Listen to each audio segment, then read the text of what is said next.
Marcos 8, 22, 26. E ele chegou a Betsaida e trouxeram-lhe um homem cego e pediram-lhe para tocá-lo. E ele tomou o homem cego pela mão e o levou para fora da aldeia. E ele, cuspindo nos seus olhos e colocando suas mãos sobre ele, perguntou-lhe se ele enxergava alguma coisa. E ele, olhando para cima, disse: Eu vejo homens andando como árvores. Depois disso, ele colocou novamente as suas mãos sobre seus olhos e o fez olhar para cima, e ele foi restaurado, e viu a cada homem claramente. E ele o mandou embora para sua casa, dizendo: Não entres na aldeia, nem o digas a ninguém da aldeia. Olá, irmãos, paz de Cristo, tudo bem com vocês? Queria compartilhar com vocês uma reflexão sobre essa passagem maravilhosa que conta sobre um dos milagres do nosso Senhor, a cura de um cego. Nos evangelhos são descritos no mínimo 6 cegos que foram curados por Jesus. Cada história com suas características peculiares, como imposição de mãos, uso da saliva, terra, ordens para que depois desses milagres. Alguns textos dos evangelhos diferentes falam da mesma pessoa, mas a narrativa de capítulo 8 de Marcos, você não encontrará nenhum outro evangelho. Inclusive, não encontrará nenhum outro milagre realizado dessa forma, como se fosse em etapas ou fases. Essa narrativa somente aqui, em Betsaida e na cura desse cego. Quero dividir a reflexão dessa história em 6 aspectos e assim meditaremos em cada um. O primeiro aspecto, na primeira frase a gente consegue perceber. Ele chegou a Betsaida e trouxeram-lhe um homem cego e pediram-lhe para tocá-lo. Quando estamos severamente doentes, nós procuramos um médico, não é verdade? Ainda mais quando é uma doença difícil de se restabelecer. Podemos passar na mão de muitos profissionais com inúmeras tentativas de tratamento sem solução. E aquilo se arrasta por meses, anos, até décadas, sofrendo dor, angústia. Mas quando encontramos um médico que cuida das nossas feridas, traz o refrigério, das nossas dores e nos cura por completo, o que fazemos? Vamos no retorno, sendo imensamente grato por ele, e falamos que vamos indicar ele para outras pessoas que sofrem do mesmo jeito. Falamos dele, como ele curou, livrando daquele sofrimento até então vivido, Se algum parente ou um amigo que amamos e estiver sofrendo da mesma dor, da mesma doença que fomos curados, o que fazemos? Indicamos aquele médico. Vamos até juntos, se precisar. Por quê? Por empatia. Porque quando estamos doentes, por muito tempo, sabemos do tamanho da dor, quão grande foi o sofrimento e as imensas perdas da vida que aquela doença nos causou. E sentimos a imensa paz, aquele refrigério, aquela alegria, o resgate da vida de volta, quando finalmente somos curados daquela maldita doença. Então não tem como você ficar inerte vendo alguém que você ama sofrer por algo que você sabe como é, pois um dia já sofreu, mas foi curado por alguém e aquela pessoa se torna o seu médico, Ou alguém que você confia muito. E aí você vai levar o seu amigo, o seu parente, ou cônjuge, ou aquela pessoa que você ama, para que ela seja curada também. Mas aqui nesse texto, estamos diante de não uma doença grave, mas uma doença incurável, a cegueira. Você sabe que na maioria dos casos de cegueira no mundo poderia ter sido evitados? Pois é, a grande maioria não perde a visão subitamente. Ela vai perdendo com o tempo a visão, Vai perdendo de um olho devagar, depois perde o outro também de forma bem devagar, até ficar totalmente cego. As causas são diversas, seja por algum processo inflamatório ou um problema dos vasos sanguíneos dentro do olho, ou até mesmo dentro do cérebro, na parte do nervo óptico. Mas quando se instala a cegueira total, ela é incurável, pessoal. Até o melhor oftalmologista do mundo vai cuidar para que você não perca a visão. Não tem uma lesão que não tenha uma lesão na retina ou não tenha uma lesão no nervo óptico, que são estruturas importantíssimas ali, únicas no seu olho. Destruindo isso aí, acabou, não existe troca, não existe comprimido, não existe cirurgia, etc. Nada. Nenhum médico poderá te curar de uma cegueira total. Pergunta para o oftalmologista se tem cura para cegueira causada pela diabetes. ou por um AVC, ou por uma cegueira causada por glaucoma. Não existe, né?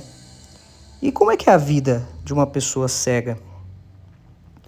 Um cego total de nascença, por exemplo, durante o seu crescimento, ele não terá um desenvolvimento psicomotor de uma criança normal.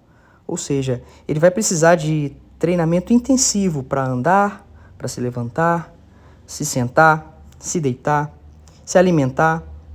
Sua marcha, quando ele caminha, possui passos curtos.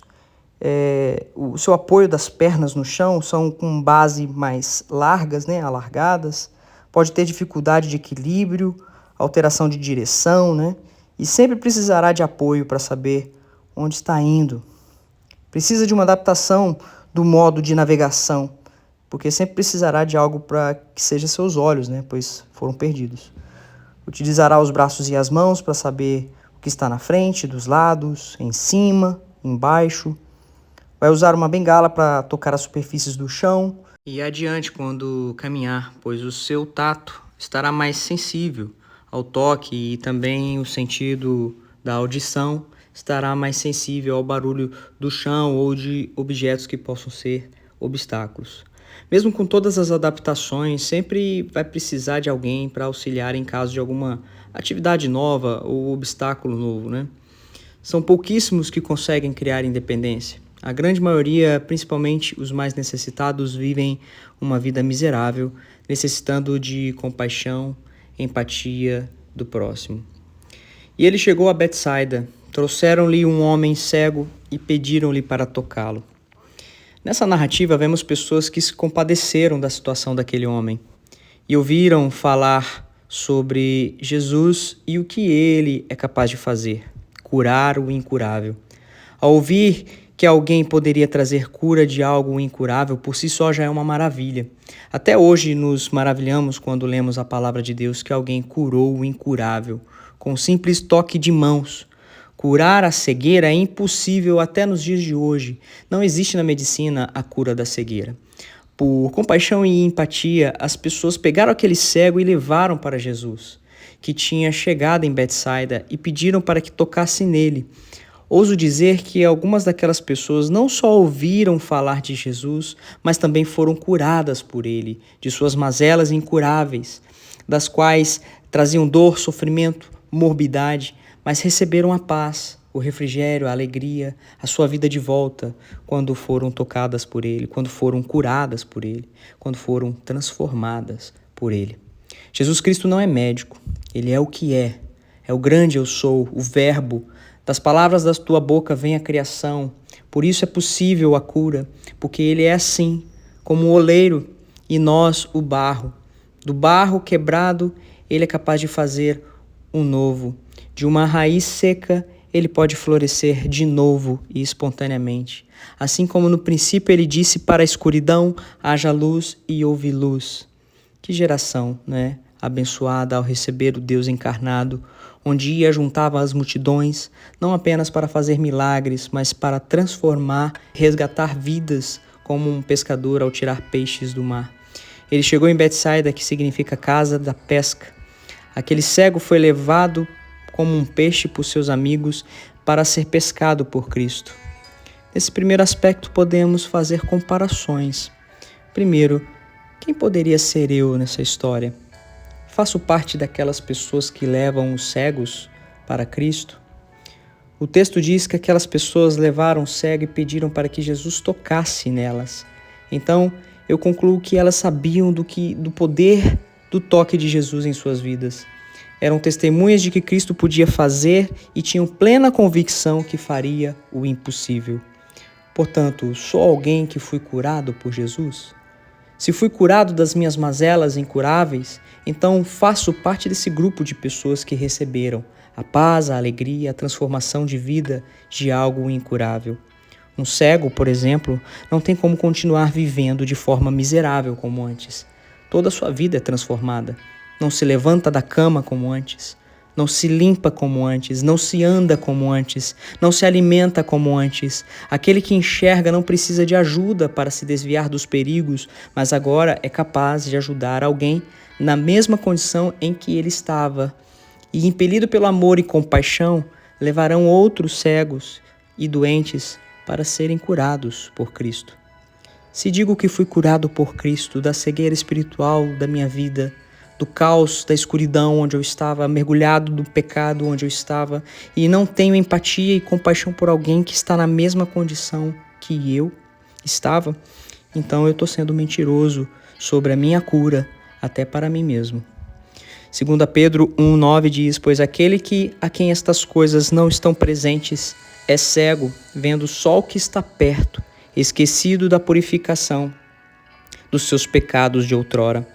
Apocalipse 3, do 15 ao 17, diz: conheço as tuas obras, que nem és frio nem quente. Quem deras fosses frio ou quente, assim porque és morno e nem és quente nem frio, estou a ponto de vomitar-te da minha boca. Pois dizes: estou rico e abastado e não preciso de coisa alguma, e nem sabes que tu és infeliz? Sim, miserável, pobre, cego e nu. Jesus também adverte em Mateus 7, verso de 3 ao 5. Porque vês tu o argueiro no olho do teu irmão, porém não reparas na trave que está no teu próprio? Como dirás a teu irmão: deixe-me tirar o argueiro que está no teu olho, quando tens uma trave no seu?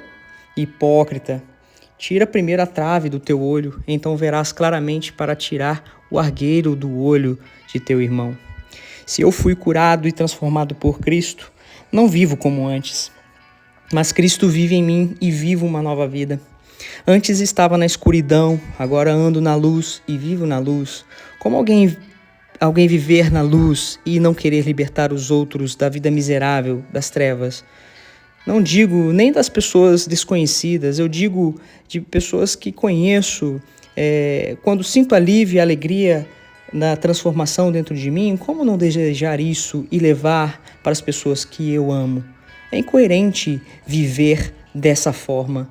Mateus 4,16 diz: o povo jazia em trevas, viu grande luz, e aos que viviam na escuridão, na região de sombras da morte, resplandeceu-lhe a luz.